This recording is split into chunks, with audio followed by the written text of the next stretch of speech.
তাহলে সবচেয়ে ক্ষমতাধর কে? আল্লাহ। আল্লাহ কারো প্রতি কি করেন না? জুলুম করেন না। কিয়ামতের ময়দানে আল্লাহ আমলনামা মাপবে, দাড়ি পাল্লা করবে না?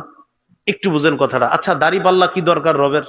আল্লাহ বলে দিলেই তো হবে আমাদেরকে, এই আপনি ভালো কাজ করছেন, আপনি জান্নাতি, এই তুমি খারাপ কাজ করছো, তুমি জাহান্নামী। কারণ আল্লাহ সাক্ষী হিসাবে সবচেয়ে বড় যথেষ্ট। এরপরেও আল্লাহ ওজনের পাল্লাটা কেন স্থাপন করবেন কিয়ামতের ময়দানে? ওজনের পাল্লা আল্লাহ এই কারণে স্থাপন করবেন, প্রত্যেককে আল্লাহ দেখায় দিবেন, দেখো আমি আল্লাহ কারো প্রতি জুলুম করি না, আমি আল্লাহ ইনসাফ করি। ইনসাফটা দেখানোর জন্য দাড়ি পাল্লা স্থাপন করবেন, যেন প্রত্যেকটা মানুষ বুঝতে পারে আমার রব আমার উপর মোটেই জুলুম করেন না, যেটা করেছেন সেটাই ইনসাফ। যাকে জাহান্নামে দিবে ও বুঝবে এটা রব ইনসাফ করছে।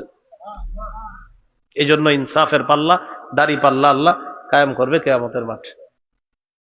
তো সবচেয়ে ক্ষমতাধর আল্লাহ, আল্লাহ কারো প্রতি কি করেন না? জুলুম করেন না।